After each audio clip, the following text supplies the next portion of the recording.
Hello my dear friends, this is your friend Dark Fox 3.0 and we are back with a new fanfic. What if Naruto became a legendary shinobi, and built a massive harem with Hinata, Kyuubi and Kushina? Part 1. Now let's start the fanfic. Konoha, the village hidden in the leaves and arguably the strongest of the hidden villages, lay in shambles.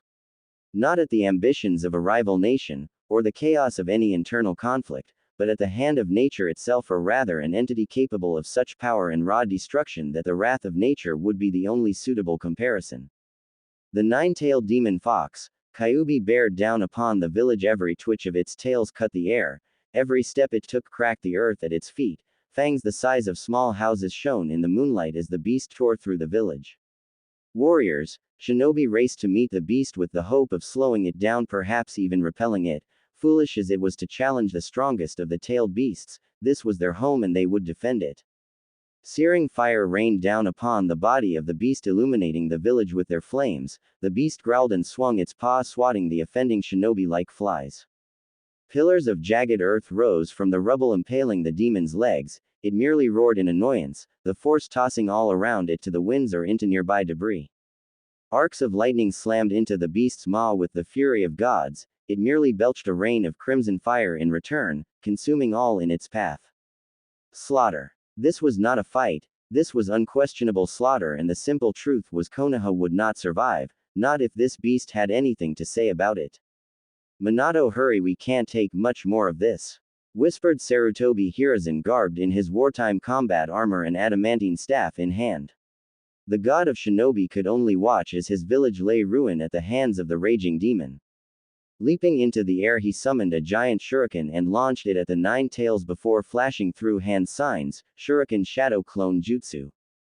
One suddenly became 100 as the deadly storm of steel hit its mark and sliced into the Kyuubi, who roared in fury at the sudden. Turning to meet and quickly end whatever dared attack it, the Kyuubi was caught by surprise as its head was forced down. The cause, the staff resting in Sarutobi's arms. Even a being like the Kyuubi had to feel the pain of a weapon as hard as diamond getting acquainted with its skull. If the situation were not so dire, the aged cage might have felt some pride in forcing the strongest of the tailed beasts to bow, granted not of its own will, but he would take what he could get. That line of thought, however, was interrupted by a tail speedily making its way towards him. Only decades of combat experience allowed the god of shinobi to propel himself away in time to avoid becoming yet another casualty. I'm much too old for this. Fighting demons is a young man's game, the professor growled to himself, watching as the demon shook off his attack and refocused on the village. To his horror, however, it looked like the nine tails had enough playing around. Jaws to the sky, all nearby shinobi and civilians were forced to stop as watches slowly a black mass of dense chakra began to form in front of the beast. Those who could sense chakra fell to despair at the raw power radiating off the mass, and those who could only feel the ambient chakra felt their hairs stand on end at the sight. The air itself tasted of death as the mass stabilized, forming a sphere. The Kyuubi moved to swallow the mass, the prelude to the signature and most destructive techniques available to the tailed beasts, the move that would signal the end of Konohagakure. Or at least it would have. Summoning. Food cart destroyer technique rang out through the air, accompanied by a billow of smoke. Before, to the shock and joy and of the people, a toad slammed down upon the body of the Kyuubi, interrupting it. Where am I? The booming voice of the toad rang out. Oi, Minato, where are you, and don't you dare tell me you summoned me on top of the Kyuubi no Kitsune. The toad hollered. Sorry Bunta, but it was out of my hands. Minato Namikaze, the fourth Hokage and Yellow Flash of the Leaf, hastily apologized. Bunta, I need you to keep it busy just for a bit while I have a plan, but I need some time to prepare, says Minato as he eyed the demon as it finally freed itself from underneath the toad boss. Why do we get the troublesome summoners? The toad boss grumbles but nodded, drawing the blade attached to his hip and hopping up to buy time for his summoner. I have to make this quick. Glancing down at the bundle nestled in the crook of his arm, the young Hokage couldn't help but smile at the small baby resting in his arms, his son. There is only one way to stop this beast, and only one way to ensure you'll have a trump card against what's to come. The thought gave the man some small measure of comfort. It was not every day one had to damn a child, their own child no less, to the fate of carrying a tailed beast. Flashing through hand seals, the Minato Namikaze cast the last technique of his career as Hokage and of his life. Sarutobi sighed as he looked over the reports in his office, retaking the mantle of Hokage after the untimely death of his successor. You had so much waiting for you, Minato, your students, your friends. The aged man glanced sadly towards the crib next to his desk. Your family, he whispered. Getting up, the aged Kage made his way towards the crib situated inside his office, taking in its babbling occupant with weary eyes. A baby with a small tuft of golden hair and sky-blue eyes and whiskered cheeks squirmed within, his innocent eyes greedily taking in all this new world had to offer. So active for one so young, I'm almost sure you'll be a troublemaker, it's in your blood after all. The old man allowed himself a chuckle thinking back on a young redhead terrorizing the village with her pranks.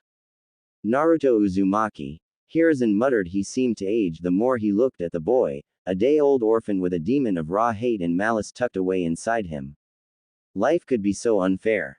He gently poked the boy's stomach, tracing the outline of the seal and earning him a cute burble from the child, lifting his spirits somewhat. With all the death, it was refreshing to see the brighter side of the world. A knock at the door broke the man's focus. The council is assembled, sir. They are ready for you. The soft voice of his secretary informed him. Giving a quick affirmative, the aged Kage gently scooped the baby boy into his arms. Well, young one, let's not keep them waiting, he whispered. As he made his way towards the council chambers, the weary Kage could only hope the trust his successor had placed in the village proved worth his sacrifice. A nightmare. If you asked Naruto Uzumaki what he thought of Konoha, his first response would be, it's a living nightmare. The general populace despised Naruto Uzumaki, and those few that did not outright hate the boy were either too wary of him to offer any real aid or ambivalent to his plight. Why the young blonde did not know. No other children were looked at the same way he was, no parents whisked their kids away when other children appeared, it was always him and him alone. He had tried hard to fit in, throwing on his biggest smile, dressing his best, or at least the best he could afford to, and being as polite as a 5-year-old could be, but in the end, it meant little to people of Konoha. He sighed, staring at the 4 blank walls of his room. Other children had decorations or pictures they had drawn lining their walls. For a time he had them as well, pictures of him surrounded by friends, a few with what he thought his parents may have looked like. He took them down though, they only made the isolation feel worse. With a grunt, the young boy turned to face the window and stare into the night sky. Despite his bright traits, the boy had always felt at peace under the glow of the moon and stars, away from the glares and whispers and happy families. He got up and walked over to the window, taking in the village. Despite it all, he still thought the village itself was beautiful, the people much less so, but it was his home and on some level, he cared for it. He caught sight of a few jumping shadows, ninja, back from missions or setting out on tasks. He watched in awe as they jumped from rooftop to rooftop. Like most children, Naruto wanted nothing more than to be a ninja, and it was hard not to. The power, in the eyes of a child, was just amazing. One day I'm going to be the greatest ninja in the world, he whispered to himself. Watching the last of the shadows fade from sight, the boy gave a nod to himself. He would become the greatest and the world would respect his name. Settling back into bed, he slowly drifted off to sleep, his promise quietly echoing in his head. The first day into his promise, the boy had hit a small snag in his plans. I don't know the first thing about being a ninja, he cried out to himself. Oh sure, he knew they were sneaky and could jump high, but that couldn't be all there was to it, and even if that were true, he had no base to work with. Where did he even start? He racked his brain for a solution. He needed the basics at least. He couldn't reach his goals if he didn't understand what he needed to focus on.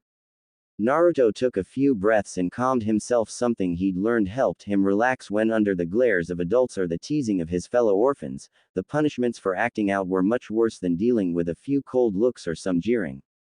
Information. He needed a baseline to get him started, and the only place he could think of was Konoha's central library.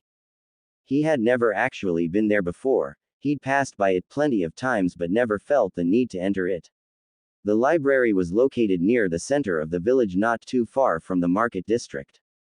With his goal in mind, the young boy raced to the library, ignoring the usual looks the villagers sent his way. They weren't important at the moment. Finally arriving at his destination, he took a moment to stop and compose himself. He didn't know what kind of reception he would get here, and it wouldn't help to go in without thinking. Once he was sure he had cooled down enough, he slowly entered the building and was rather disappointed by how plain it was. Rows and rows of books stretched across the walls, but there was nothing spectacular about it. Walking further in, he found himself in front of a desk with a young woman facing away from him, stacking books onto a cart. Taking a moment to ready himself for whatever response he might receive, Naruto steadied himself with a small breath and coughed into his fist to get her attention. The woman gave a slight gasp, dropping the book in her hand onto the floor. Quietly cursing to herself, she quickly picked it and whirled around to the source of the noise. She was a rather plain woman, he noted to himself. She reminded him of the matrons at the orphanage.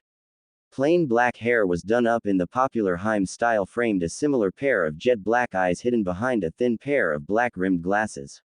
Her thin lips stuck out in a pout, probably due to her surprise at his interruption. "Hello there." Her soft voice cut his appraisal short, and he quickly brought his gaze back up to meet hers. Sorry." He cursed his inattention. He could see her quietly giggling to herself at his embarrassment, making it his turn to pout. Seeing this, the young woman managed to calm her laughter and addressed him once more. "Apologies, I did not mean to embarrass you." She bowed slightly towards him. Straightening herself out, she addressed him once more. "My name is Amagi Nara, current head of the Konoha Library." She finished, a hint of pride in her tone before looking to him for introductions. Naruto hesitated. Those who did not know him by appearance did know him by name, and very rarely did encounters remain friendly once his identity came up. He debated lying, but shook that thought away. He would be here often if this went well, and he couldn't take the chance of his lie blowing up in his face later. Steeling himself and putting on his soon-to-be signature grin, he replied. "I'm Naruto Uzumaki, future badass ninja," he proclaimed. Amagi regarded the boy critically as he introduced himself with a grin so wide it forced his eyes closed. She knew exactly who he was. She was a Nara after all, librarian or not. She was also old enough to remember the attack in the Three Roads decree regarding just what this boy truly was. The real question was, why was he here? She may have only recently inherited the head position, but she had frequented the library for years and had never seen the boy step foot inside the building. Focusing back on the child in front of her, she raised an eyebrow with a small smirk. "Oh really? Well then, what is a future badass ninja doing inside my library?" A rather direct question, she would admit, but in her defense, he was a young child. She doubted he would find her interest particularly suspicious. Naruto's grin seemed to grow even wider at her positive tone. He had been fully prepared for a scowl or even a threat, but this lady had proved him wrong. Snapping back to attention, Naruto looked back up to her with hopeful eyes. If she wasn't going to throw him out, maybe she would help him. "I want to learn how to become a ninja and thought maybe I could find some stuff here that'll help." He rubbed the back of his head in slight embarrassment. Let it be known, Naruto did not like asking for anything, either because of his own pride or the constant rejection he faced at the village's hand, forcing a higher level of independence upon him. Books on being a ninja. Amagi rubbed her chin in thought at his answer. They, of course, had books on the fundamentals of almost every shinobi art, barring the more dangerous arts such as sealing, which required granted access by the Hokage or Junin to be given to civilians or younger ninja. The real question was, should she help him or turn him away? She was not blinded by hate or anger. Kami knows she had a basic understanding of sealing arts and knew the boy and the fox are separate entities, and to blame the boy would be both cruel and foolish. No, her reservation came in what he would do with knowledge, and with knowledge eventually power. A boy shunned for reasons he is not aware of being given access to skills designed to kill, at face value, was a recipe for disaster no one should even indulge. Her mind raced with possible outcomes. While he might not be the demon himself, could the fox perhaps influence him to aim his newfound skills against the populace? Should the seal fail, could the fox take over the boy's body and in turn gain access to the skills he had acquired? Sure, there were other ways he could acquire the information. The academy sprung to mind, but he would not qualify to enter for at least 2 years. 2 years he would spend ignorant and untrained. However, she also acknowledged that delaying his quest now could result in a similar problem. The boy denied the chance to chase his dreams on top of being arguably the most disliked person in the village would make him more susceptible to outside influence, be it a demon fox promising revenge or a foreign ninja offering the chance of a better life. Either option almost guaranteed a new threat to the village. She looked back down at the young boy, eyes filled with hope, determination, and excitement, but looking deeper revealed to her fear, sadness, and insecurity. Amagi has a choice to make. Leave the boy alone, open to anyone willing to give the boy a modicum of attention or help, leaving his and possibly the entire village's fate to the winds. Or, guide the boy, handing him the tools to become a trained killer but aiming them away from the village. Choice made. Walking out from behind the desk, Amagi rubbed the boy's head, inwardly noting the blush creeping along his face and the shocked look he tried to hide from her at the contact. Definitely the right choice. Come along, Naruto-kun. I believe we do have some texts on beginner-level shinobi exercises and techniques. Let's see if we can find what you are looking for, yeah. She smiled down upon him, offering a small measure of support. Naruto would fondly remember that moment in the future, the first time someone had truly acknowledged him and the first time the problems in his life, just for a moment, seemed a bit smaller. Naruto sat quietly as Amagi seemed to glide from bookshelf to bookshelf, grabbing books as she went with an almost inhuman grace to her movement. He didn't think a librarian could move like that. He watched as she would open every book and briefly skim its contents before either putting in the growing pile she had set up for him or returning it to its proper place, shaking her head and moving on to the next shelf. Taking his attention away from her for the moment, Naruto inspected the collection of books she had picked and saw quite a few promising texts within the pile. Taijutsu 101, Ninjutsu for Dummies, and Beginner's Guide to Strategy, among a few others. That should be enough for now, he heard her mutter. Amagi's voice shook him out of his thoughts and he looked up to find her standing beside him, admiring the rather sizable collection of scrolls, texts, and books. Amagi-san, isn't this a bit much? He questioned with a highly concerned look on his face. There were at least 10 books in this pile, not to mention the 4 scrolls he saw curled up next to them. He was eager to learn, but he had no clue how he was going to get through all these. Amagi laughed quietly at the look of dread on the boy's face at the prospect of all the reading he might have to do. She could appreciate a good book, but everyone had limits, especially children. You won't be reading all of these, Naruto-kun, she giggled. Not unless you want to, of course. Naruto quickly shook his head in negative. Thought so. She pulled up a chair and sat herself next to him. She looked once again at the pile. Truthfully, he would probably go through most of these books regardless, but she wanted to give him a chance to see what would be in store for him in the future. His curious gaze broke her out of her thoughts. If I don't need them all, why did you bring them out? He questioned. She smiled at him and replied, because Naruto, if you are going to be a good ninja, you need to find your focus. My focus? He tilted his head in confusion. Your focus, she reaffirmed. What shinobi arts are you going to specialize in? Naruto frowned. Can't I specialize in everything? He wanted to be the best ninja. Obviously, the best ninja was supposed to be good at everything, right? Amagi shook her head. If you could live forever, maybe you could, but you are only human, Naruto-kun, and you can only master so many things in a lifetime. Stray thoughts of the rumors surrounding a certain snake-like traitor crossed her mind before being quickly suppressed. There was no room to back down now. She had made her choice to help the boy. Comparing him to that monster served no purpose other than to feed her own fears. She could tell Naruto seemed unconvinced by his squinted eyes and determined pout. She might have found it cute if he wasn't being a bit stubborn. Naruto-kun, do you have a favorite Hokage? She asked him suddenly. The question took the boy by surprise, but he recovered quickly and answered. Yeah, the 4th Hokage was the best. He's my favorite. He proclaimed excitedly, bouncing a little in his seat thinking of his hero. What other Kage could claim to have single-handedly defeated the strongest tailed beast? To Naruto's limited knowledge, no one else, so that means the 4th was clearly the best. Amagi shook her head at the answer, but it was hardly surprising. Most of the younger generation looked up to the 4th, seeing as he was the most recent and arguably most notorious shinobi of his generation. Do you think he was good at everything? She questioned. Naruto, as expected, rapidly nodded his head in affirmative. Amagi bopped him gently on the head. Incorrect. She said. What do you mean? Wouldn't he have to be good at everything to be made Hokage? The young boy questioned softly, rubbing the spot where she tapped him. Amagi shook her head and clarified. Yes, she began. The fourth was indeed an extremely talented and intelligent shinobi. His skill was unquestionable, but he was not great at everything, she lectured. Oh yeah, what wasn't he good at then? He challenged, still not 100% convinced his idol could not excel at everything. The fourth is fittingly well known for 4 traits specifically.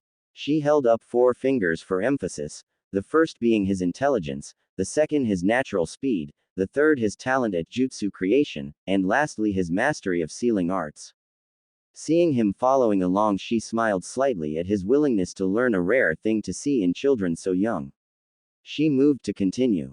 I'm sure you noticed nowhere in that list did you hear me mention him having talent in any other ninja arts like genjutsu, kenjutsu, bukijutsu, or iryo ninjutsu. Naruto's eyes widened a bit. He was not even aware of just how many ninja arts there were to learn, or that his idol did not even seem to use half of them.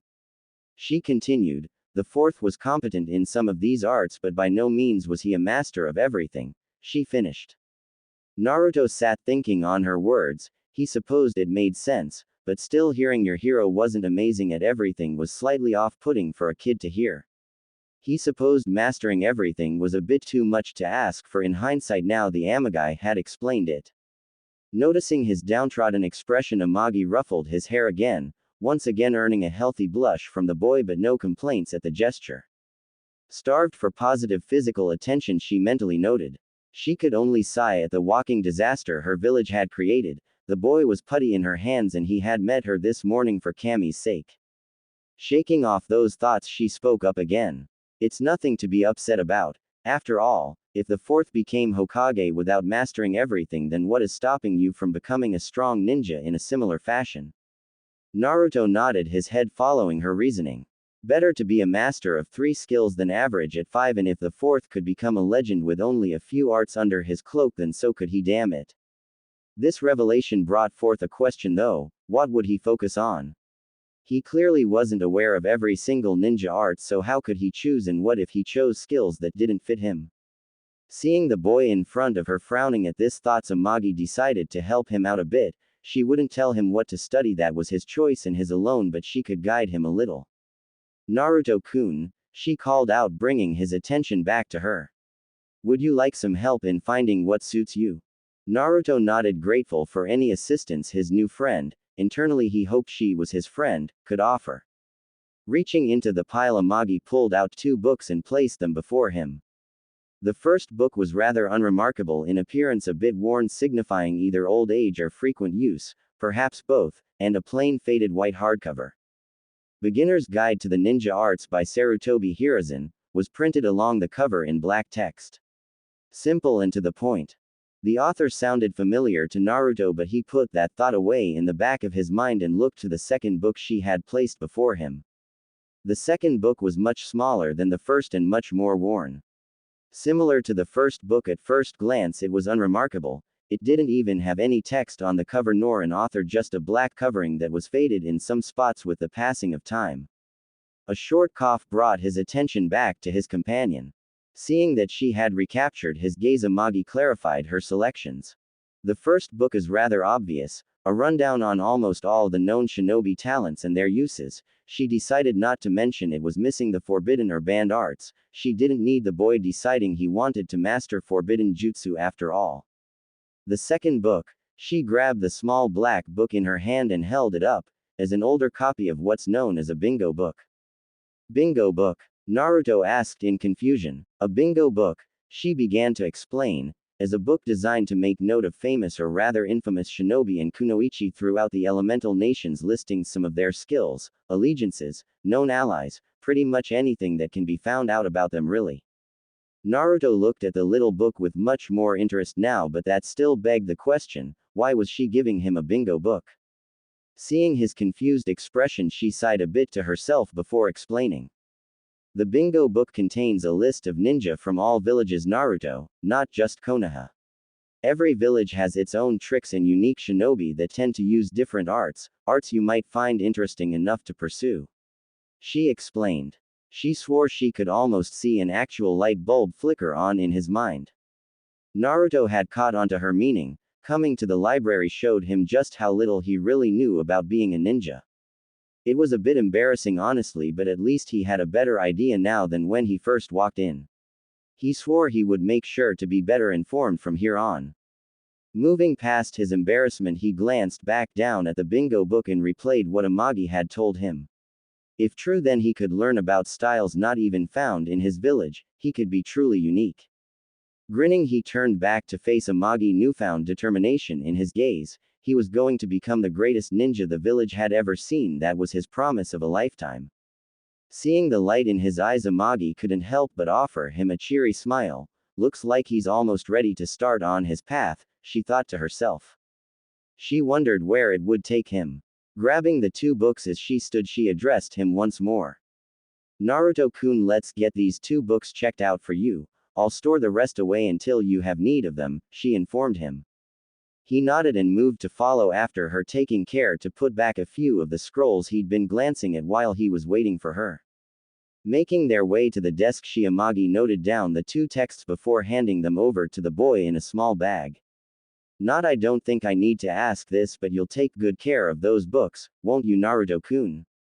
She asked him, a gentle smile.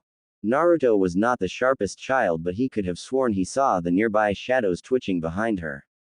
He rapidly nodded. How could she be so scary with a smile? Laughing quietly to herself, she rested her hand gently upon his head, running her fingers through the untamed but oddly soft mass of golden spikes. I'm putting my faith in you then. Don't let me down. She smiled down at him again, this one without any malice. Naruto looked down at the floor. Her words and gestures sent an unfamiliar but not unwelcome feeling through his chest. He wasn't sure what it was, but he reveled in it nonetheless, committing the warmth to memory. He met her eyes once more and gave the largest grin he could fit on his childish face and spoke. I won't. That's a promise, and Naruto Uzumaki never breaks a promise. He proclaimed. An honest ninja, huh? Amagi mused to herself. Not the most practical, she admitted, but couldn't shake the feeling this boy would be something great one day. Well then, get to it, Naruto, you still have a long way to go and it's getting late. She gestured to the window to left, showing off the setting sun. Seeing the time, Naruto's face fell a bit. He had wanted to begin training today but knew better than to wander alone at night through the village. It wasn't safe. At least not for him anyway. Shaking that thought away, he turned to face her and nodded again. Securing the bag and his new books in hand, he made his way towards the building's exit, stopping right before the doors. He turned to see his new friend one last time, fond memories of their day together filling his mind. The first day in his entire life he didn't have to spend truly alone.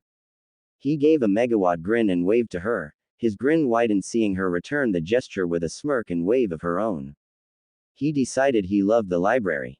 Racing out, he cut through alleyways and secret paths he had found in his solo explorations of the village. Arriving at his tiny apartment in record time, he was eager to start reading. After all, once he found a style that suited him, he could begin his training.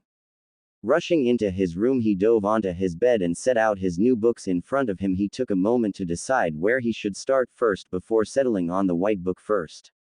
Probably better to actually understand all the arts before trying to make any real choices. Setting the book down in his lap, the young boy would spend the rest of the evening reading, taking small notes here and there. When something caught his eye, he had questions to look back on during his future trips to visit the library. He'd fall asleep 2 hours later with a smile on his face, and Naruto blearily took in his surroundings upon waking, slowly recalling the events of the previous day and his late-night reading binge. Perhaps staying up all night wasn't the smartest strategy. The joys of hindsight. He turned to his right and thankfully it seems he had enough sense to neatly tuck his new books away before losing consciousness. Amagi's silent threat still lingered, and he didn't know what she would do if he had ruined them less than a day after letting him borrow them. Kami forbid he ever finds out. Just thinking about it made his body involuntarily shiver. Shaking off those worrying though, he gave a large yawn and with a quick stretch, he made his way out of bed and began his daily morning routine: wash up, brush teeth, and make ramen. Simple and efficient for a 5-year-old kid. Beginning his rituals, the boy couldn't help but go over what he'd learned during his reading last night. Having made it halfway through the first book, he had covered most of the more popular and quirky ninja arts included and now had a fair grasp of the different techniques found throughout the continent. The book had spent the most time on the three most popular style of jutsu, being ninjutsu, taijutsu, and genjutsu, seeing as most ninjas' skill sets would include at least two of these three arts. Ninjutsu, as the book described it, was best suited for more destructive and ranged offensive fighting, though it was noted there were plenty of defensive ninjutsu as well, and one could become a walking fortress with the proper arsenal of techniques. Regarded as the most popular branch of jutsu for its inherently flashy nature and pure power, a ninjutsu specialist was not one to be underestimated. Taijutsu, the second most popular branch, encompassed hand-to-hand combat and the enhancement of the body. This branch, while listed as second in popularity, is arguably the most used branch, as close-quarter combat was simply an inevitability in the world of ninja. Simply put, everyone needed to know how to fight, and taijutsu masters were no less fearsome than their ninjutsu-wielding counterparts, maybe even more so. Lastly, genjutsu, the most obscure of the three major arts but no less lethal in the right hands, was the art of illusions and misdirection. Used to distract and disorient enemies, genjutsu is a favorite among those who lack much physical power and instead opt for finesse to engage opponents, striking while they have their guard lowered or leading them into traps. Master of genjutsu are not popularly known, but who is to that? That isn't intentional given their natural affinity towards deception and hiding. Already he had a lot to consider, and that was just the major three. The book covered many different styles and approaches, many of which he would never have even considered. Who even thought up fighting with human-sized puppets anyway? Suna, apparently, according to the book. That also brought him to another very important piece of information the book hard imparted upon him. The knowledge of the very life force of all living creatures. Chakra. A mix of physical and spiritual energy, it was the catalyst that enabled the use of most shinobi techniques and augmentation on top of its arguably more important function: keeping its users alive. The book had stressed that chakra was not infinite, and if too much was used without the chance to recover, a user could very well die. Essentially, the reason all children weren't taught to breath fire at people was the chance of chakra exhaustion. That and giving a bunch of temperamental brats fire breath was an awful idea anyway. Moving on from his more morbid thoughts, Naruto returned to the question at hand. He still needed more information. Finishing up in the bathroom, he made his back into his bedroom and grabbed the two books, carrying them back to the kitchen where he could make breakfast and go over the second half of the guidebook. For once he was okay with the 3-minute wait on ramen. Just this one time though. While he waited, he skimmed through the second half of the book and found it was mostly comprised of bits of advice for the various branches of jutsu and warnings for the more dangerous or obscure techniques. Essentially useless until he figured out exactly what he wanted to learn. Sighing to himself, he closed the book and pushed it away for the time being. He could come back to it later. Moving his attention to the second book, Naruto felt a bit of excitement come over him at the thought of viewing strong and famous shinobi from other countries. He wondered if any of them could compare to the fourth. Quickly, but carefully opening the book, the young blonde was immediately met with a picture of a rather unassuming brown-haired man who appeared to be in his mid-20s. He was garbed in a maroon long-sleeved shirt and baggy black pants. At his hip, Naruto could make out the handle of some form of a blade but couldn't tell exactly what kind from the picture alone. Around his neck rested a headband with the symbol of what appeared to be rocks etched onto a metal plate. Beneath the photo, an overview offered some more insight. Name: Akashi Ginza. Alias: the Iron Ninja. Age: 25. Affiliation: Iwakager. Rank: Chunin. Status: alive. Info: extremely proficient in Iwakager's signature enhancement technique, Iron Shell, that hardens the user's skin equal to the amount of chakra used. Ginza has built a reputation as one of the village's most sturdy ninja, being near impervious to traditional weaponry and taijutsu. Average in earth-style ninjutsu and taijutsu and slightly above average in kenjutsu. Ginza focuses more on outlasting his opponents than outmaneuvering them. Threat level: high C rank to low B rank. Naruto made a mental note to thank Amagi for suggesting this book. 1 page in and he was already hooked. This guy was no yellow flash, sure, but the idea of being almost immune to damage was still pretty cool in his eyes. He also made note of his skills, earth ninjutsu and kenjutsu. The guide mentioned chakra could take the form of 5 primary elements, those being earth, water, fire, wind, and lightning respectively, each having a weakness and strength against one of the other elements, creating a sort of balance. Maybe elemental ninjutsu was his calling. He would have to find out more though. He doubted it would be as easy as picking an element and flinging it around as he pleased. He could hope though. His thoughts were interrupted by the smell of his ramen snapping him out of his daydream. He quickly closed the book, piling it quickly on top of the other one before grabbing his cup ramen and making short work of his salty breakfast. Quick, cheap, and tasty, what else could he ask for? Finishing his breakfast in typical Uzumaki fashion, inhaling it, Naruto decided he needed to take a break. He had spent all night and most of his morning reading. His body demanded exercise.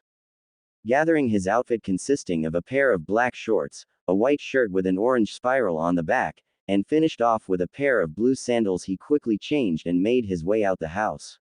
Deciding against heading further into the village, he made his way towards the outskirts of the village instead, in the direction the outer training grounds. Konoha had 2 types of training grounds, the first being those found within the village, used generally by academy students and genin for safety and oversight.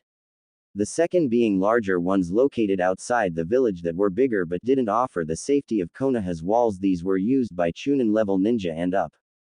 Obviously, he knew he didn't belong to either category, but the guards generally didn't bother stopping him from walking out. He wouldn't put it past them to be hoping for a stray animal to attack him or something. Frowning at the thought, he shook his head and sped up. He was not going to think about that for now. As expected, the guards barely spared him a passing glance before returning to their duties as he walked through the checkpoint leading to the training grounds. At least being ignored had some perks to it. Naruto slowed as the village gates shrunk behind him, hidden by the towering trees that concealed the village and give it its namesake. He truly enjoyed being out in nature. He was still alone, yes, but it lacked the malice that seemed to follow him when he traveled throughout the village, instead replaced with peaceful silence. Yoarth! An excitable shout rang out through the forest. Okay, maybe not so peaceful today. Sprinting to where he heard the shout, he came across 2 figures standing in the middle of an empty training ground. They seemed not to notice him, hidden within a bush by the edge of the grounds, too engrossed with their own conversation. The first figure was a bit shorter than the second, standing around 5'9". Through the more interesting features were his spiked silver hair standing defiantly in the face of gravity, his headband that covered his left eye, and a face mask that covered his mouth and nose, leaving only his right eye visible, giving him a scarecrow-like appearance. Other than that, he seemed rather plain, garbed in the standard green shinobi vest with a black long-sleeved shirt and somewhat baggy black pants and sandals. The second figure, however, made the first look completely normal. Standing at around 6 foot tall, the second figure was dressed head to toe in a green skin-tight jumpsuit with a green vest and orange leg warmers. The oddity didn't stop there. The bowl cut and bushy eyebrows made for one of the strangest sights Naruto had ever seen. Were those things even real? He wondered, staring at the man's giant and rather animated eyebrows. He was brought out of his musings by another shout from the larger man. My eternal rival, I challenge you to a contest to fan the flames of our youth. The man exclaimed, offering a thumbs up and a grin to his companion. The shorter figure was silent for a few minutes, simply staring off into the treeline for a moment before replying in a much less enthused manner. Quote. Did you say something, guy? The man asked, pulling out a little orange book from a pouch on his hip. Gah, you and your hip attitude won't get the best of me today, Kakashi. I'm here to even the score, and as the one behind, I get to choose the challenge. The man pointed dramatically at the now identified Kakashi. Kakashi sighed while flipping a page of his book. All right, guy, name your challenge. He muttered, hoping to get this over with quickly and go back to reading in peace. Guy's eyes quickly darted in the direction of their hidden audience member. Though he knew Kakashi was well aware of the boy's presence, the amount of latent chakra inside him wasn't hard to spot even by non-sensor nin. Guy returned his gaze to his rival, giving off a dazzling smile before issuing his challenge. A simple spar, old friend. No better way to get our blood pumping than a good fight. Kakashi didn't outwardly react to his comrade's exuberance, but inside he truly wanted to be anywhere but here. Was it so much to want to just read and enjoy his day off? Apparently, yes. Putting his book away, he nodded towards Guy. What are the rules of this bout, Guy? He could try and run, but Guy would find him sooner or later. That, and if he left, he wasn't sure what Guy would do to the kid hiding in the bushes, but it wouldn't be fair to leave him to that fate. In his hiding spot, Naruto couldn't believe his luck. He was going to watch two ninja spar for the first time. Shinobi were by nature a secretive bunch, so it was rare to see them show off any of their skill without either attacking one or being one yourself. This was a rare chance to see some action up close, and he was going to make the most of it. At his rivals' acknowledgement, Guy seemed to get even more excited, if that was even possible, before quickly laying out the terms of their duel. Only taijutsu and low-ranked ninjutsu are allowed, no genjutsu or throwing weapons are permitted, Guy stated, laying out the rules of engagement. Essentially nothing that could go wrong and get their audience member harmed, but still allowed them to put on a little show. It also helped that it gave Guy an advantage that he could abuse. It seemed Kakashi picked up on that last tidbit and seemed to resign himself to being Guy's training post for a bit. He wasn't weak by any means, but Guy redefined what it meant to master hand-to-hand combat. Nodding his head in confirmation of the rules, he quickly jumped back, making space to prepare, his body tensing, ready to react to the slightest movement and respond in full to any aggression. Guy grinned and fell into his usual combat stance, legs parted and arms bent tucked to his side. If it wasn't for his ridiculous outfit, he may have looked somewhat intimidating due to his size alone. For a moment the two simply stared at one another, sizing each other up but making no move to engage. From his position in the bushes, Naruto could feel his hairs stand on end in suspense, his breath caught in his chest, waiting to see who would make the first move. He didn't have to wait long. Guy sprung into action suddenly, crossing the distance between him and his opponent in seconds and appearing before him, left arm back for a direct punch to Kakashi's torso. Kakashi, having fought Guy many times before, was able to predict the incoming assault and spun on his heel, back facing Guy's and crouching as he did so, allowing the offending fist to sail overhead before reaching out and grabbing Guy's arm, using the forward momentum to throw him over his shoulder. Guy, however, wasn't a taijutsu expert for nothing and quickly righted himself mid-flight and landing on his feet for a brief moment before he was once again upon his opponent in a burst of speed. If he couldn't put him down with pure power, then he'd overwhelm his rival under a barrage. Launching a series of quick punches, kicks, and jabs, Guy made sure to leave no room for Kakashi to breath under his rapid and forced him back closer to the center of the clearing.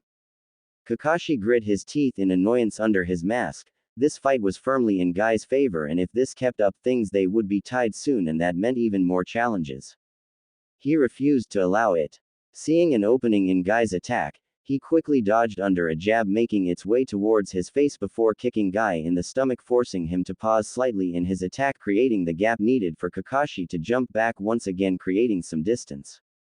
He wasn't idle during his backward flight through. Flashing through hand signs in midair, he brought his fingers up to his masked mouth, calling out the name of his jutsu, Fire Style, Great Fireball Technique. Naruto watched in awe as a large ball of red and orange flames appeared in front of the masked ninja before sailing towards Guy's position, ready to consume anything and everything in its path. It detonated immediately on contact with the ground, sending heated air rushing outwards from the explosion and charring the land around the impact site. Shielding his eyes from the gust of heated air, Naruto quickly turned to see what had become of the green-clad shinobi who'd apparently just taken a fireball head-on. Was he okay? Among the leftover flames and charred rocks, he could not find a body, just ash, grass, and a burning log. Did Guy escape? Dynamic entry. A booming and familiar voice cried out from behind Kakashi, drawing Naruto's attention back in the other direction. Kakashi wasn't surprised that hadn't put Guy down, and he had been ready for a retaliatory strike. Hearing one of Guy's signature techniques incoming, he quickly spun around once more, this time bringing both his arms up as he braced himself, and soon felt the familiar and highly unpleasant sensation of Guy's foot smashing against his raised arms and sending him skidding across the training ground, leaving them once again face to face. Taking a moment to inspect one another, Kakashi noted Guy's outfit had a bit of soot on it, and he could see light burn marks from the heat of the explosion. It seems his attack hadn't completely been avoided, but he knew it wasn't enough to actually stop him by any means. Guy looked over Kakashi. Barring some scuff marks, he appeared outwardly fine, but he could see the silver-haired ninja's arms lightly shaking a bit from his surprise attack. His rival hadn't reacted in time and was forced to take the attack head-on, his hidden weights adding to the power of the kick. Naruto was watching all this with bated breath. Truthfully, he knew neither opponent was giving their all in this match, but he didn't care. The skill on display was enough to make this whole outing worth it in his eyes. He knew he had made the right choice coming out here this morning. Refocusing on the two ninjas in front of him, he prepared himself for the next clash. Guy, Kakashi called out, how about we end this in one final move, yeah? Oh, are you finally fired up, Kakashi? Are you feeling the springtime of youth? Guy replied, hyping himself up. Sure, something like that, Kakashi mumbled to himself before continuing, so. What do you say? One last move. Guy nodded, falling back into his stance, ready to end their spar in one last move. Kakashi smiled under his mask, perfect. Well then, come at me. Kakashi made no efforts to move, watching as Guy quickly began to close the gap between them once more. He could see Guy's right arm tense in preparation for a devastating punch as he came closer and closer. Guy leapt at the last moment, spinning sideways in midair, adding an extra burst of momentum and power behind his punch before launching his fist right at Kakashi's relaxed face. Wait, relaxed? Guy didn't have the time to ponder this, as his vision was soon consumed, filled with white smoke as his fist made contact with his rival's face, or at least what he thought was his face, his fist stopping momentarily before continuing along its path, eventually striking the ground, shattering it under the force of impact. A clone. He had hit a clone. Kakashi, how unyouthful, come back here. Guy roared into the sky before bounding off in the direction of the village. He would not be denied the chance to even the score and prove the power of his youth. Naruto watched as the man screamed and sprinted off towards the village, his eyes barely managing to follow as he disappeared into the canopy of the trees. He could still hear the cries of youth echoing faintly through the forest. Finally exiting the bush now that he was alone and reflected on what he'd just witnessed, a small glimpse into the shinobi world, eyes scanning over the scorched grass and shattered earth, he marveled at the destruction, and they hadn't even gone all out.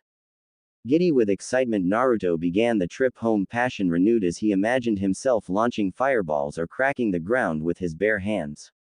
He needed to start training soon. Naruto sprinted through the village, swerving past any villagers and merchants in his path with practiced ease, ducking under the various stands that littered the streets, hawking their wares to passers-by. The village was up and about by now, being close to noon, and the civilians could be seen going about their daily routines, either running shops or talking amongst themselves about business and the latest gossip.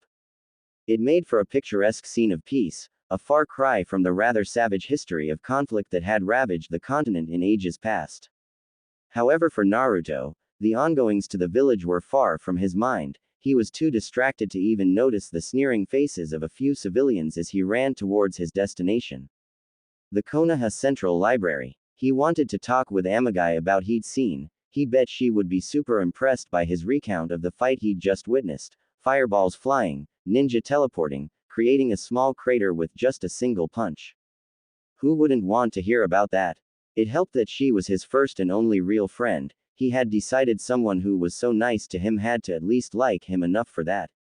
Also, he wouldn't mind experiencing that warm, tingly feeling he had when he was with her. Not that he would ever say so.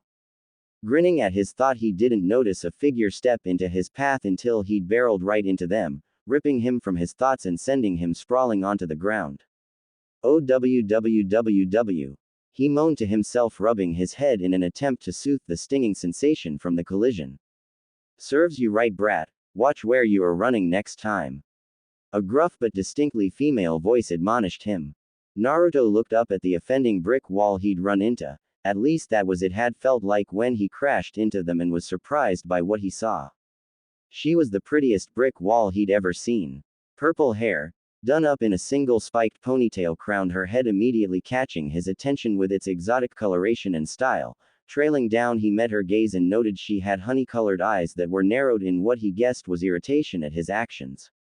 Below that, however, really caught the boy's eye. She was barely dressed, covered in little more than fishnet and a long open trenchcoat. Face flushed, he quickly rose his head to look back up at her increasing irate face. Looks like he may have been staring a bit too long. I'm sorry. It was an accident, I didn't mean to run into you, miss, I swear. He quickly scrambled to his feet and apologized, bowing low to show proper respect to the offended party. He had learned that it better was for him to take the blame and beg for forgiveness than try and fight. He'd figured that out the hard way the first time. HMPH, whatever, just watch where you're going next time, brat. You're lucky I'm in a good mood, so I'll let you off with a warning. The purple-haired woman said, her face shifting from irritation to indifference, accepting the boy's apology. He seemed scared enough without her adding to it. Besides, she was a grown woman, there was no fun in picking on a kid anyway. Dusting her leg off, she quickly turned heel and began her trek to her prior destination. Business concluded. Naruto watched the purple-haired woman begin to walk away, inwardly breathing a sigh of relief that she had let the matter go despite how scary she seemed at first, and he was content to leave it at that and bolt as far away as possible from here in case she changed her mind. Before he could, though, he recalled something about her appearance, specifically an object wrapped around her head, a headband engraved with a leaf symbol signifying her allegiance to Konoha. So she wasn't just a scary lady, she was a trained scary lady. Wonderful. With that thought, Naruto felt even more confident that getting far away was the best course of action at that moment, but a small part of him wanted to push his luck. Maybe, if he played his cards right, she could help him. Taking a deep breath, he composed himself before calling out to her. Hey, lady, he hollered after her and felt a small pang of happiness when she stopped. He hadn't been outright ignored. That was good, right? The look on her face as she turned around made him reconsider that viewpoint very quickly. Didn't I just say you could go? She questioned, her eyes once again narrowed at the blonde holding her up. She had places to be and people to see. Well, more like people to maim and torture, but who cared about the little details?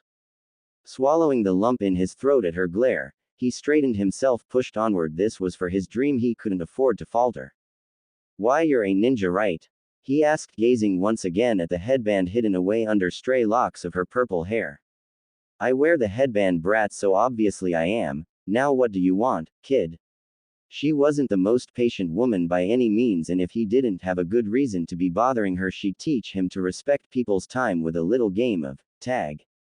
Flinching slightly at her tone but not deterred, he pressed on, ignoring his growing concern. This may have been the wrong person to pester. He couldn't afford to back out now, though he had a feeling that would end worse than simply asking his questions. Doing his best to hide his growing fear, Naruto once again bowed and asked in the strongest voice a terrified 5-year-old could muster. Please, lady, help me become a great shinobi. He half asked, half shouted, eyes closed in trepidation awaiting her answer. No. Her answer was quick, blunt and to the point. She wanted nothing to do with playing babysitter for a brat who had no clue what he was really asking. Naruto's eyes flew open at her dismissal, his earlier fear replaced with shock at her casual disregard of his request. She hadn't even considered it for a moment. Why not? He cried indignantly. He didn't think he was asking for that much. The purple-haired kunoichi rubbed the bridge of her nose and let out a sigh of irritation before glaring once more down on the blonde pest. Look, kid, I'm not interested in taking on any snot-nosed brats as an apprentice or anything. If you want training, go join the academy, it's kinda their job. She said. Naruto's face fell from anger to confusion at her words. He hadn't even asked to be her apprentice, had he? Thinking back on his words, his eyes widened slightly in understanding. She misunderstood his request. Wait, lady, I don't want to be your apprentice, I just need some information. He said quickly, trying to convince her before she just decided to leave. Firstly, my name is Anko, not lady, brat. She damn sure wasn't a lady. No proper lady could stomach what she did, that's for sure. Secondly, do I look like I library to you? If you have questions, go there. His persistence was admirable but was quickly becoming an annoyance. The boy pouted and for the first time sent her a glare of his own. It was cute, more so than scary, but she gave him props for having the guts to do it, given he was shaking like a leaf at the sound of her voice a few moments ago. Looks like he wasn't a complete waste of time. Seeing him about to speak, she cut her thoughts short and turned her attention back to him. For your information, I've already been to the library, but I need more info to decide what kind of ninja I'm going to be. He started taking little breaths to calm his nerves. He decided it was best to be clearer about what he wanted from her. Anko regarding him critically for a moment, she had to admit she was a little impressed by the kid. He had stood up to her, not an easy task given her reputation, and he had initiative, not something common in the average brat. He was an interesting little punk. Let's see if he could keep impressing her. Before Naruto could even blink, he found himself being lifted off the ground and thrown unceremoniously over the scary lady's shoulder and carried off to Kami knows where. Hey, put me down, he shouted, wiggling furiously in her grasp. Was this a kidnapping? Her grip tightened and a fearsome grin broke out on her face at his flailing. They were so cute when they tried to fight, hee. You said you needed help, right? Then leave it all to Anko-chan. I guarantee you won't regret choosing me.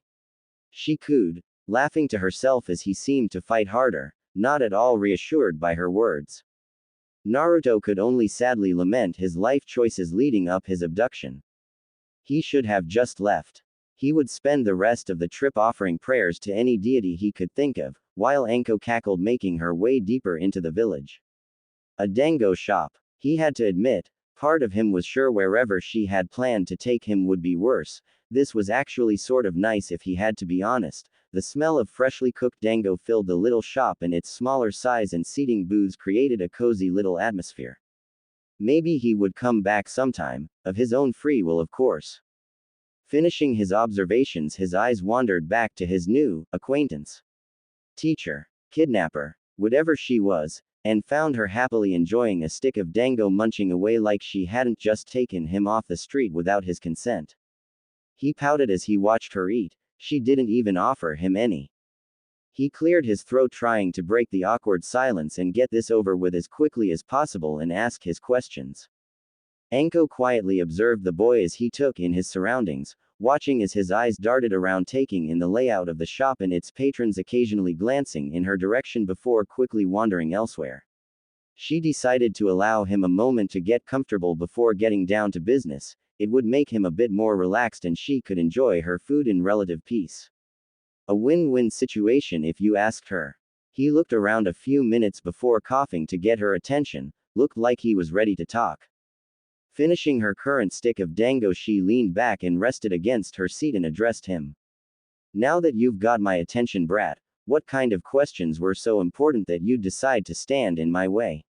She doubted he would have gone through all this trouble for some basic info, and he'd said he had already visited the village library, so it can't have been something simple either. Perhaps he just wanted to know what it meant to be a ninja. She doubted that, though he was rather young to be asking a question like that. Then again, stranger things had happened. How do you fight? He asked, pausing for a moment before clarifying. What I guess I'm asking is, how do you fight, Anko-san? He corrected. She hadn't been expecting that question. She was anticipating the usual drivel kids wanted to know about being a ninja, like how many jutsu she knew, or advice on weapon throwing. Not personal questions. She leaned forward and rested her cheek against her palm, absent-mindedly chewing an empty stick of dango as she pondered his inquiry. Why do you want to know? She probed him, wondering just what he would need with such info anyway. His face fell a bit as he replied. I want to become a ninja, but before I can begin my training I want to pick out fighting styles that suit me, but there is only so much I can learn from books. He said, taking a moment to breathe. He continued on. I thought. His face turned sheepish at this point. I thought maybe, with you being a ninja already, you could offer me some advice. He finished somewhat meekly, a hopeful look in his eyes. Anko nodded to herself, the pieces falling into place as she considered his request. She thought it was a bit strange he was determined to find a focus so early on, but there were benefits to committing early to certain styles.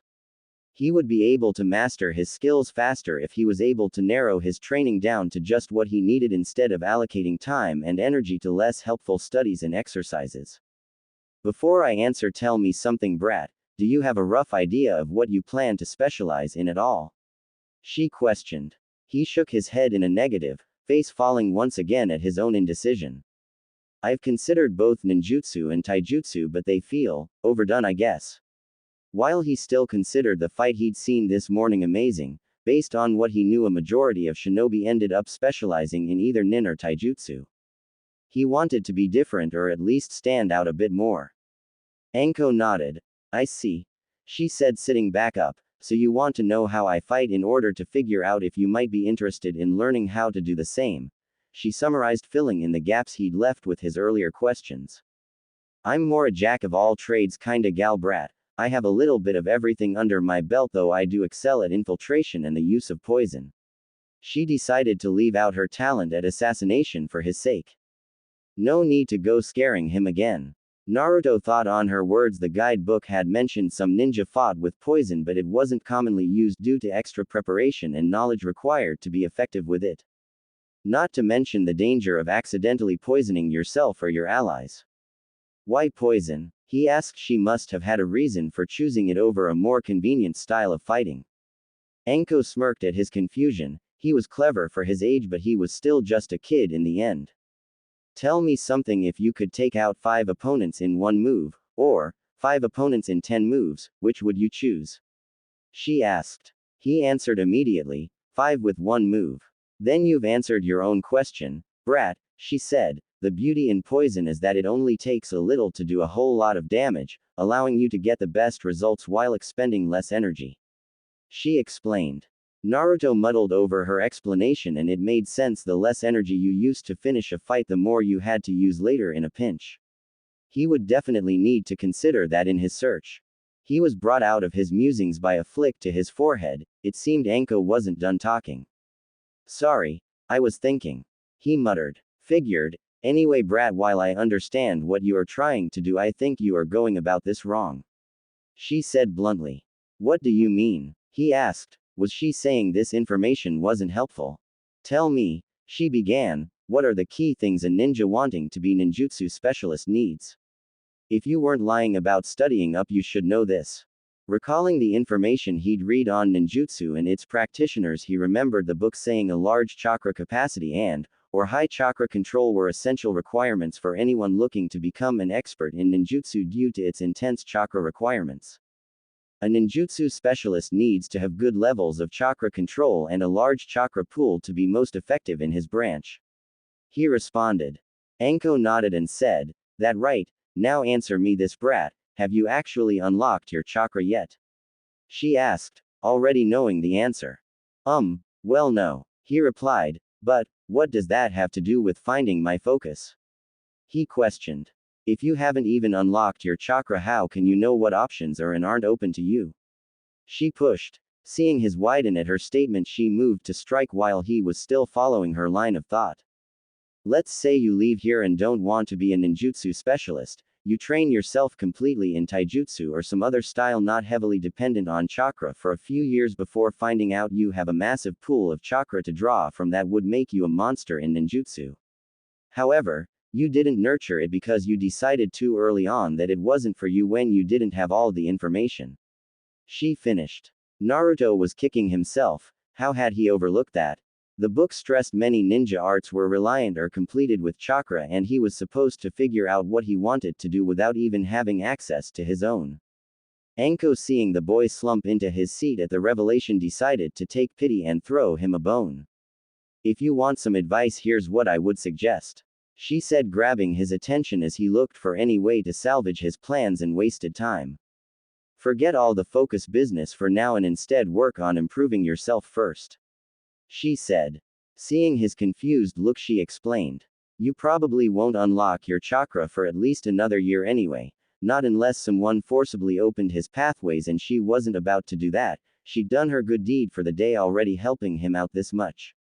So, instead, she continued, start training your body. Physical conditioning is still useful, since no matter you end up specializing in, you still need to be in good physical shape to be a ninja, and it's easier to train your body now when you're young.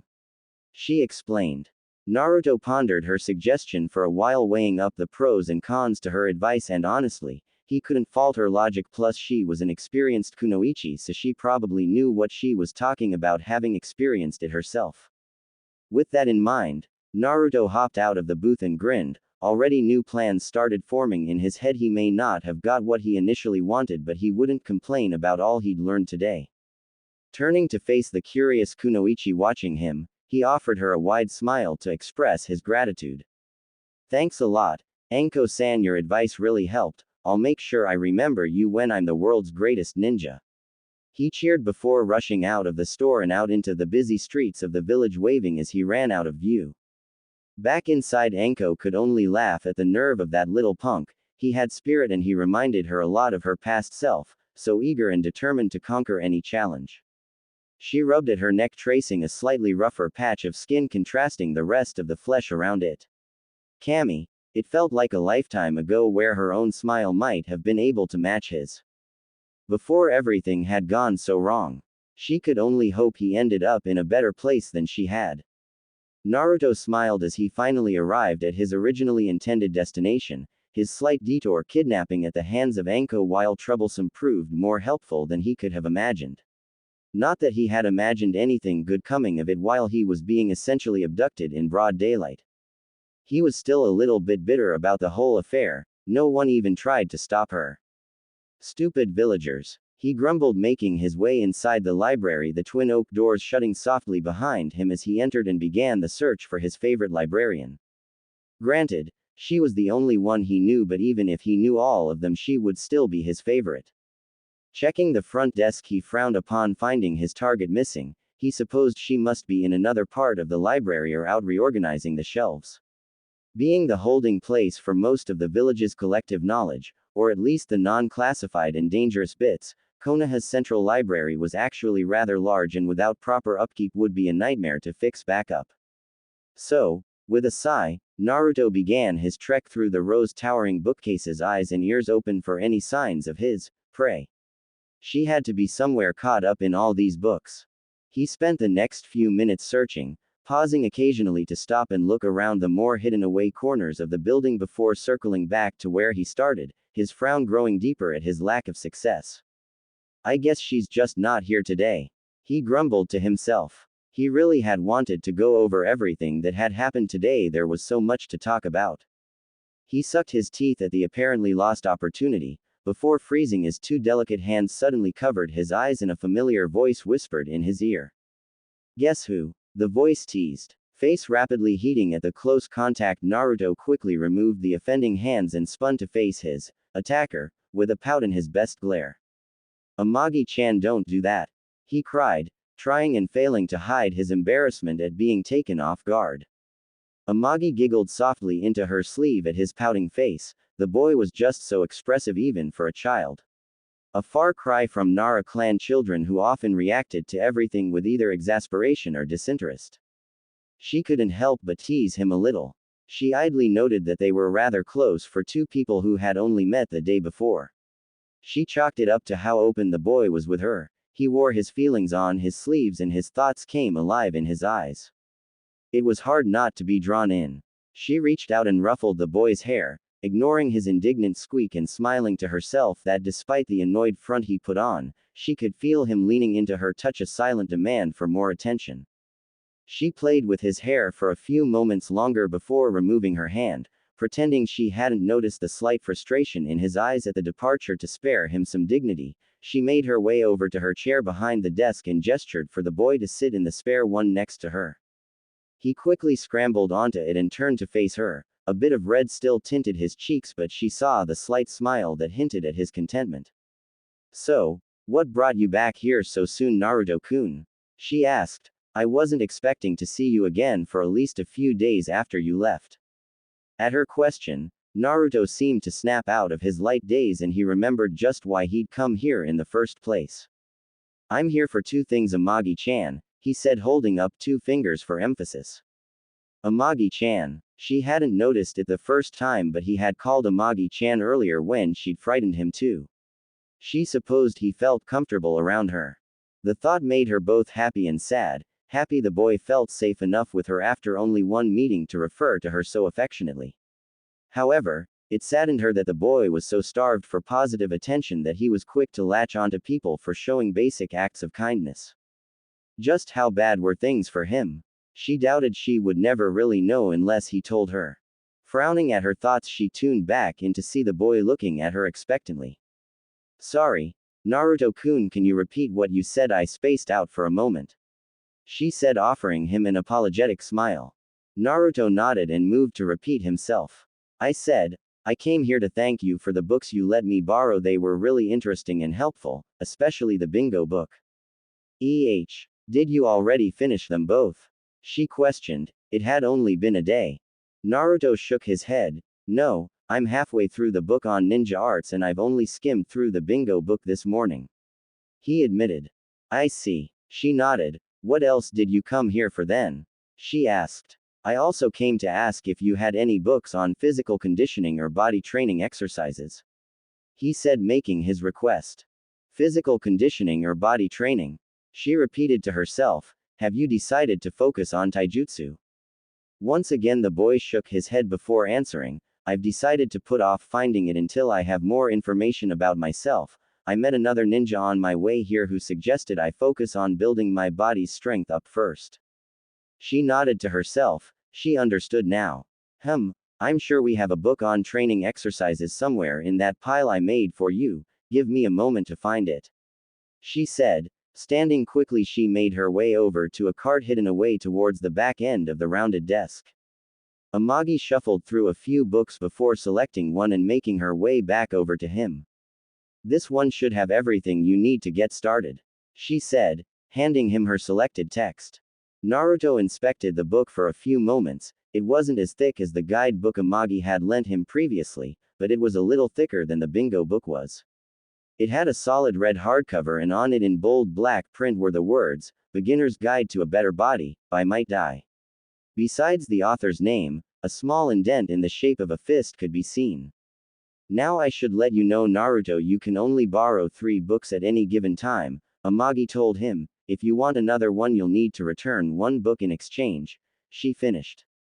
Naruto nodded in understanding and made a mental note to finish the guidebook soon in case he needed to exchange it for something else. Is that all you needed today? She asked. Naruto thought to himself for a moment before slapping his palm against his face. How could he forget the last thing he'd come here for?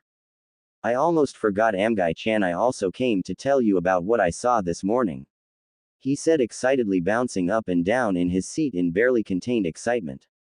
Oh, well, go on, don't keep me waiting, she replied, feeding into his excitement. It all started this morning when I left the house this morning. Naruto went on to regale her with his tale of bush espionage, and a dramatization of a fierce struggle between a hulking green beast and a one-eyed scarecrow. Amagi hadn't laughed that hard in a while. Naruto left the library an hour later with a large smile and an increasingly familiar warm fuzzy feeling in his chest. Today was a good day. Naruto decided to return home, to get started on his new book. He had considered heading towards one of the training grounds to start his training right away, but Amagi had pointed out it was already midday and he would be better off starting tomorrow morning after he read up on training methods rather than reading as he went along. He still stopped by the training yards, though he wanted to pick one out ahead of time so he could get there early. Eventually, he found one not too far from the village but perfect for his needs. After marking the spot, he headed home. Now here he was, flipping through pages of his latest source of information, and he had to admit, whoever Might Dai was, they had written a pretty simple but effective book. Unlike the Ninja Arts Guide, this one was less about the theory and mechanics behind everything, though there were some side notes here and there, and more about how and why certain exercises improved specific talents and helped build better body habits. It was also deceptively short.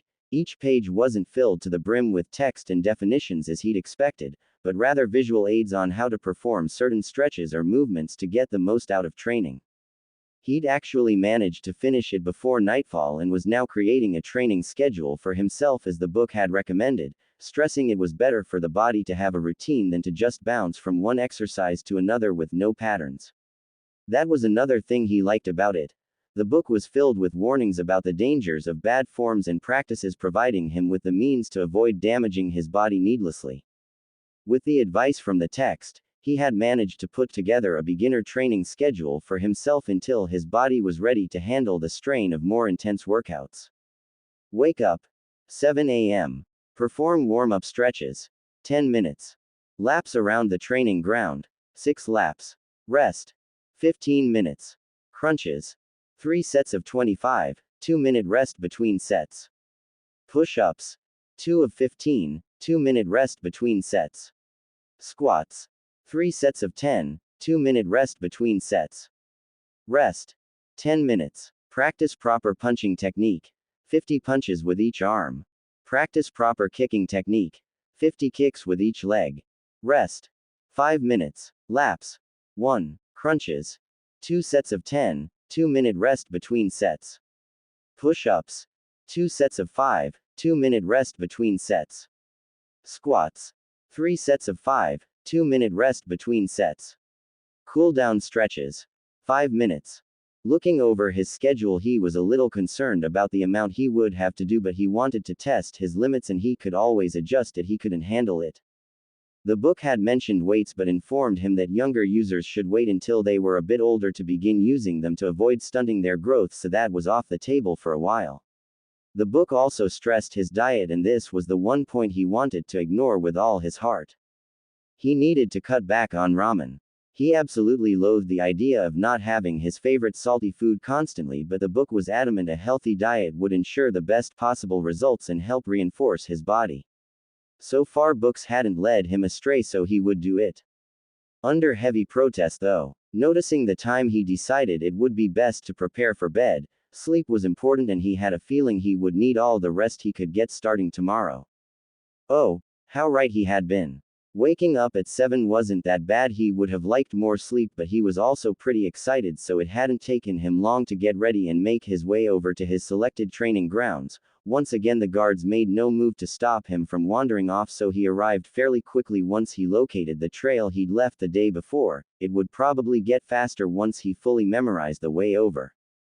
The warm-up stretches posed no real issues, being naturally flexible due to his age, and within a few minutes, he felt limber and excited to take his first steps towards his dream and quickly began the next step, his laps. The excitement didn't last very long. Had he been timing himself, he would have found out that one lap around the training ground took him about 5 minutes, with each subsequent lap taking a little bit longer due to fatigue.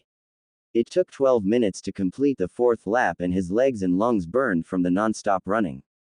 By the time he'd finished the final lap, he had spent almost an hour on the laps alone. Everything hurts, he quietly noted to himself, chest heaving to take in all the air it could despite the pain. Even for a stamina monster like him, trying to keep up the pace was hellish. He thanked whatever deities listening that he'd had the foresight to put a small break in between his laps and the rest of his workout. Greedily milking his 15-minute break for all it was worth, he slowly pushed himself onto shaky legs to begin the next exercise. His body shouted at him to stop and let it recover more, but he squashed those thoughts as best he could. He hadn't come this far to give up just yet. Moving on to the crunches, he quickly set himself to work, ignoring the pain as he pushed his untrained body to meet his demands. The workout was just as equally mental as it was physical. He continued in this way for the rest of the morning, pushing himself harder and harder. Even as his limbs began to go numb, he still refused to stop, taking breaks only when permitted by his outline. Push-ups, squats, punches, and kicks, all done to the letter. Sweat dripped down his body, drenching his hair and stinging his eyes. His shirt clung to him like a second skin, covered in dirt and grass stains from the few times he'd collapsed in exhaustion, before pulling himself back up to go at it again. If you asked anyone, they'd probably say he looked like shit. He sure felt like it, that's for sure. Leaning against a nearby tree, he simply stared into the sky, too tired to consider moving for a while. He watched as the clouds drifted lazily in the sky, making notes of any odd or unique shapes with little noises. He didn't have the energy to speak at the moment. He didn't know how long he laid there just staring at the sky. He experimentally tried to move his arms but found little success, same with his legs.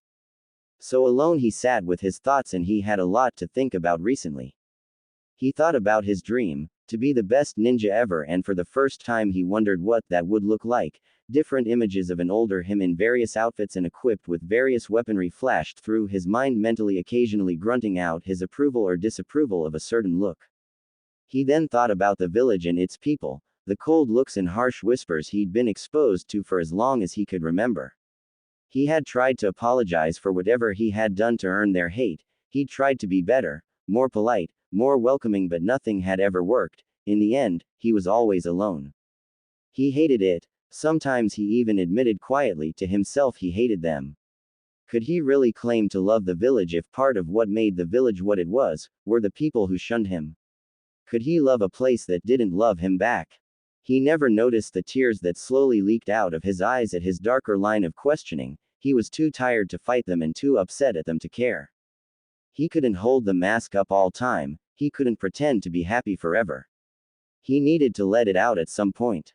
So he did. He cried, and he cried, and he cried until eventually there were no more tears to shed. For the first time in a long time, he just let everything go and wept for what he never had. The family he never had, the love of parents who would care for and would support him. That would be there for him just like the other children had. The toys he never got, too poor to afford such things, he always had to save to buy food and clothes, and what good did toys do if you ended up having to play by yourself anyway? That brought him to the thought that hurt the most: he didn't have any friends. He could accept not having parents, he knew other orphans existed, he wasn't alone. He knew not every kid had or could afford toys, those too he could live without.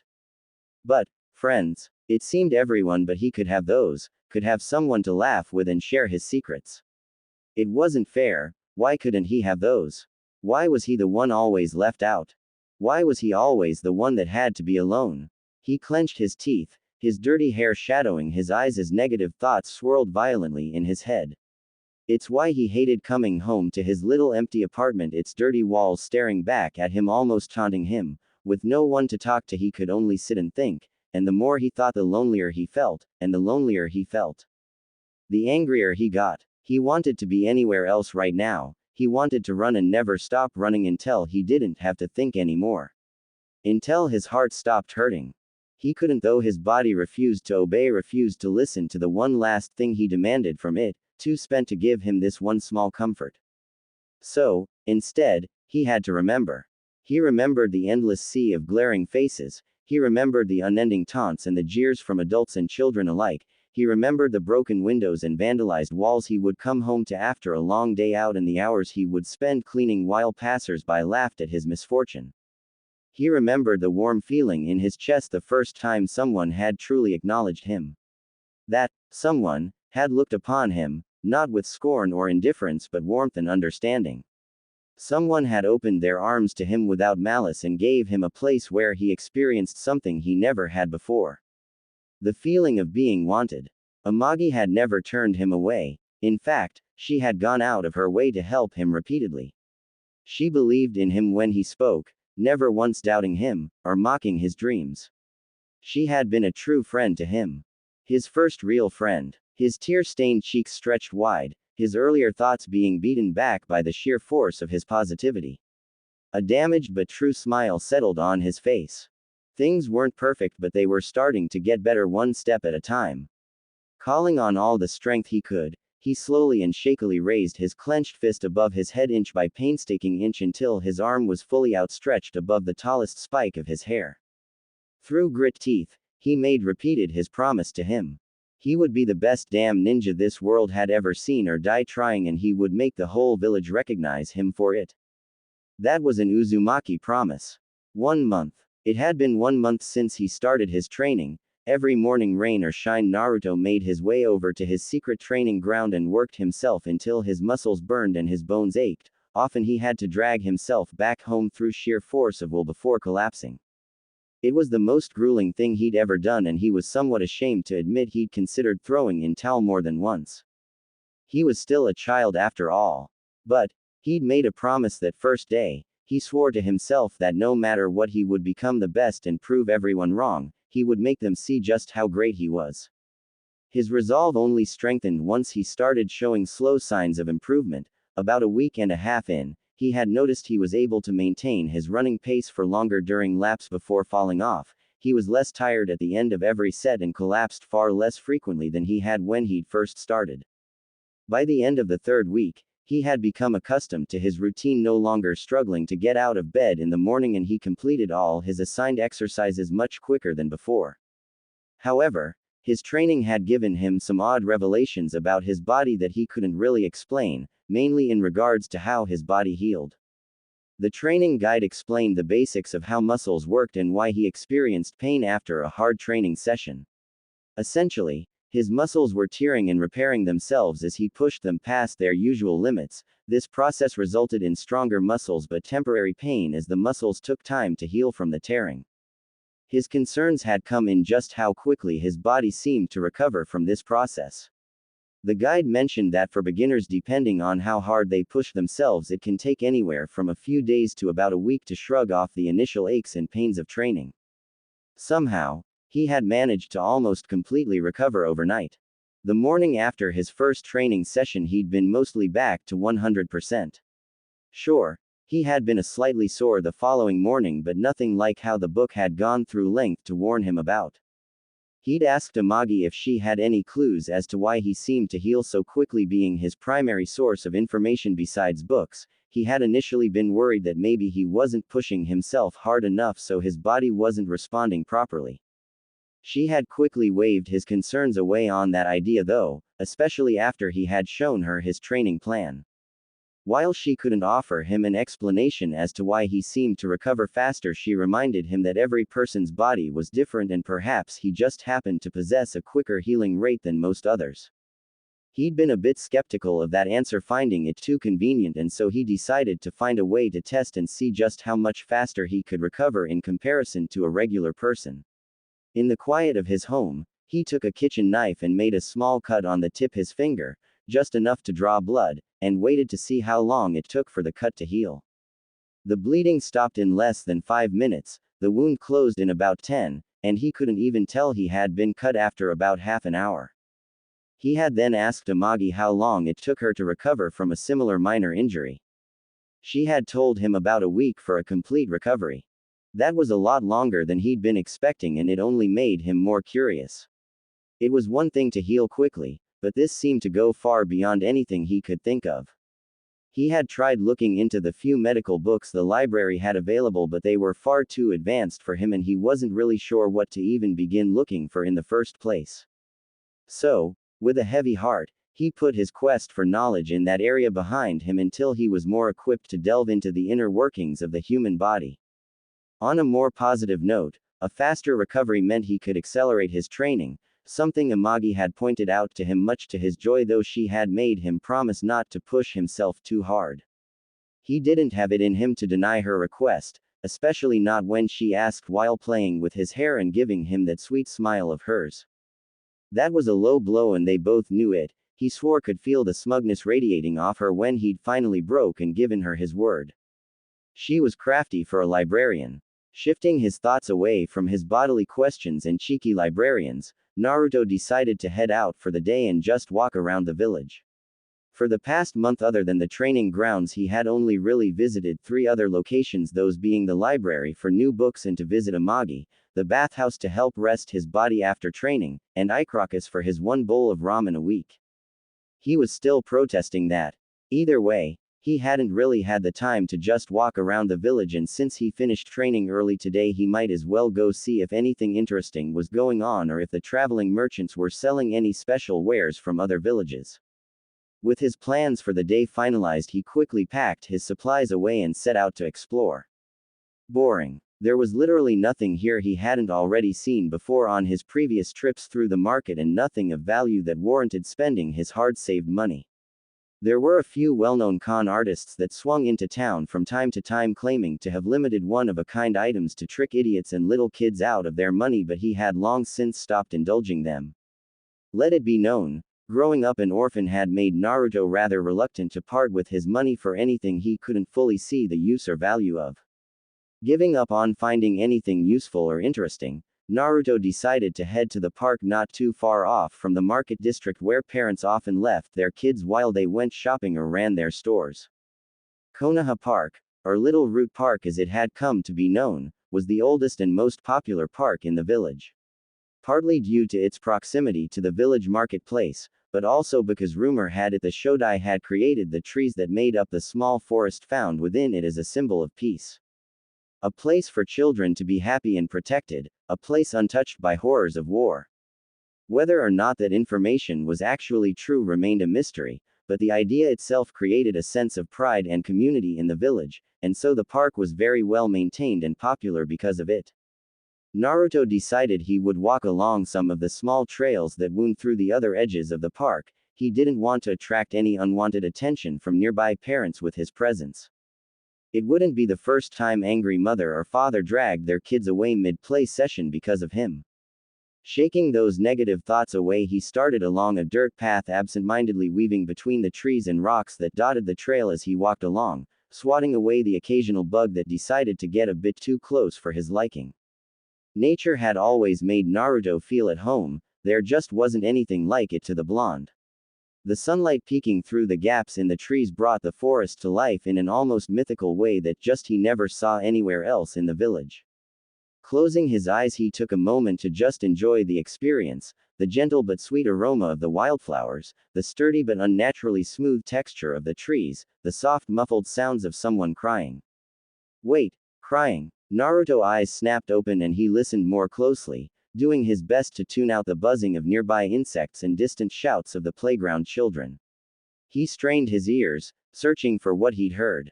He heard it once again, faintly further up the trail, just hidden away by the playful screams of children and dense woodland. A soft but audible sobbing reached him. Concern gripping him, he ran towards the sound, his earlier peace forgotten. Hinata knew she wasn't the bravest girl. She wasn't even the smallest bit brave if she was brutally honest with herself, unable to even give her name to a stranger if pressed without tripping over words and making a fool of herself. It was difficult to believe she was the heiress of the famed Hyuga clan, a group known for their stoic and unflinching disposition. She was a disappointment, a failure, a coward. She never felt like she belonged, not at home and not with the other children either. She didn't know how to approach them, all her attempts had failed in one way or another. You're pretty weird, don't bother us. Huh, speak up, don't you know how to talk? You're too small to play with us, go ask someone else. She didn't even have the courage to start a conversation, let alone keep one going without annoying others with her meek behavior. So she was understandably surprised when 3 children a few years older than her approached, smiles on their faces they invited her to play with them. She had almost been too shocked to respond, they wanted to play with her. She had worn her favorite white yukata today, her mother had made it for her saying it would bring her good luck. She didn't think it would actually work, but she was willing to try anything at this point. She almost couldn't believe it. She wanted to cry, someone actually wanted her, the shy little Haigwa who could hardly utter a word. She had barely managed to nod her head to say yes before they grabbed her hand and started leading her down one of the forest trails, telling her they had a secret little spot to play at.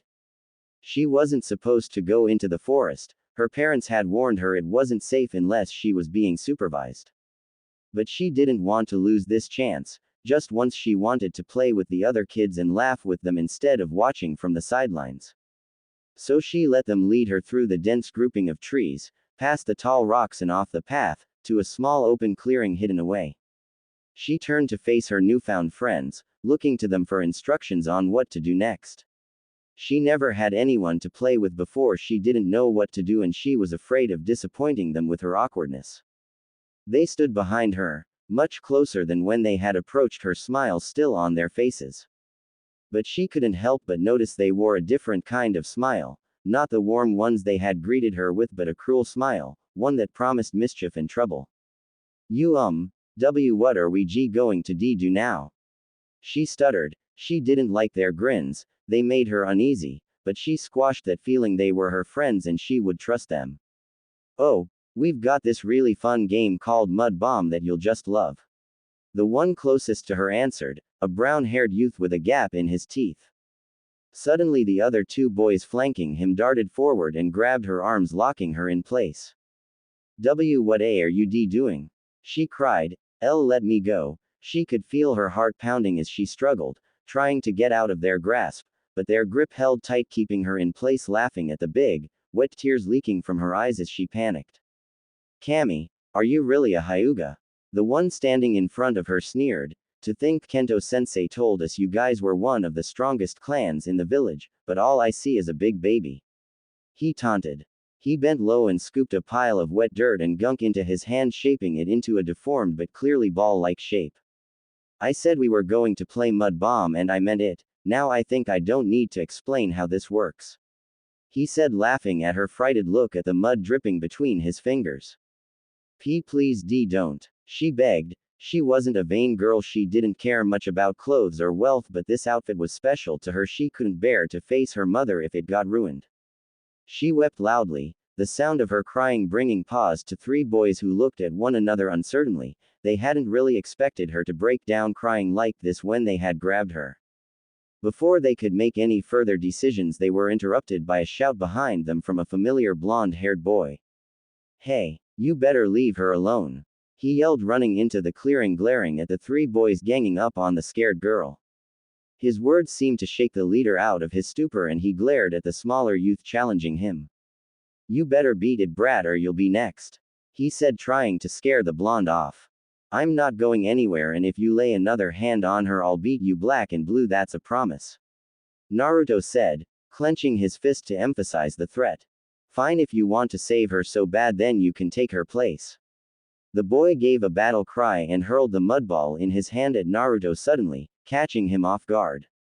Not expecting the attack, the mud ball collided with his face with a wet smack, blinding him and causing him to stumble back, furiously wiping away at the muck covering his eyes. He was interrupted though by a sudden pain in his left cheek as he was sent sprawling to the ground by the older boy fist. Ha, you should have left when you had the chance. The bully laughed, as he watched Naruto struggle to regain his bearings. Hinata could only watch helplessly as the boy who had tried to help her crawled along the floor, rubbing his dirt-covered face. He was hurt because of her, because she wasn't strong enough, because she didn't listen to her parents. Because she was useless. She never hated herself more than at this moment. Naruto growled from his position on the floor. That cheap bastard wouldn't even fight fair with a kid younger than him. The coward. Fine, if he wanted to fight dirty then so would he. Finally wiping the muck out his eyes with his sleeve, he scanned the floor and found a small stone and quickly formed a risky plan. He just needed for the bully to take the bait and he could turn the tables. Grabbing the stone, he hastily flung it at the older boy's head and watched with bated breath as it flew towards him. The bully, noticing the rock making its way speedily towards him, quickly turned his head, watching as the object flew harmlessly by, past him and landing in some nearby bushes. Looks like you missed, you little Shiga. The boy screamed in pain mid-taunt as Naruto's small fist buried itself solidly in his stomach.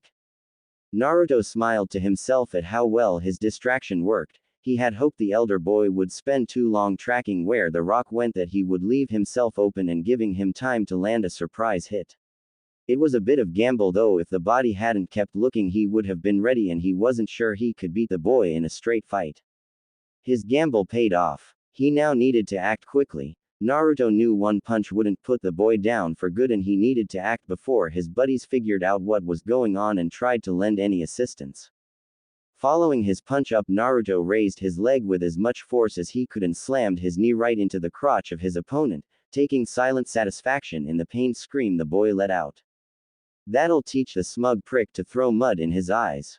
The bully to his knees, chest heaving at both the pain in his gut and the burning sensation between his legs. His vision swimming with stars due to pain. Naruto wasn't done yet though. Pulling back his left fist as he had been for the past month of his training, he took a moment to center himself before punching forward with all his strength, planting his fist right into the boy's cheek with a crack. He was out like a light before he hit the ground.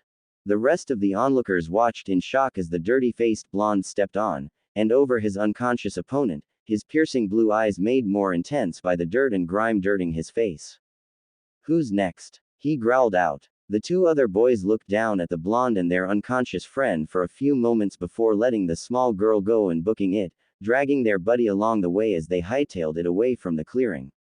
Naruto watched them run until he was sure they were gone before turning back to the last remaining witness to the event. She was a small girl he noted, standing a few inches shorter than him. She had short navy blue hair with two long bangs framing her round face, but what really caught his attention were her eyes.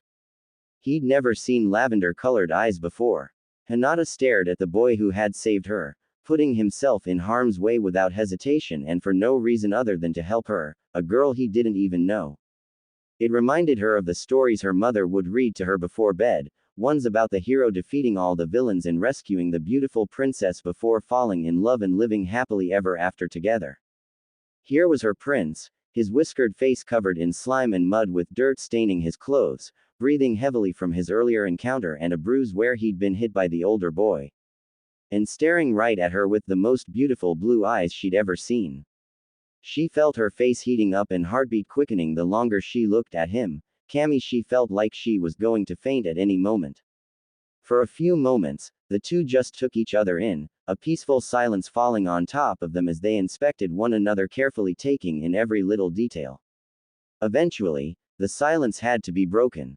The boy walked over to her and smiled. To her, it was as bright as the sun, brighter than that even. He wiped his hand along his pants, removing as much dirt as he could before holding it out to her and speaking proudly, his chest puffing up a bit. "Hi, I'm Naruto Uzumaki. Nice to meet you," he said, his goofy grin widening at his introduction. Hinata couldn't help but giggle at his energy and openness. In a way, it made her feel confident in herself, like he was sharing a part of him with her.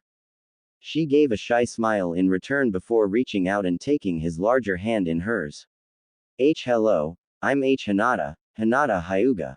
She answered a bit loudly, but it didn't seem to bother the whiskered boy in the slightest. If anything, he seemed to like her loud introduction. "Hey, wanna be friends?" he asked, the smile not once leaving his face. Hinata made a mental note to never doubt the lucky Yukata.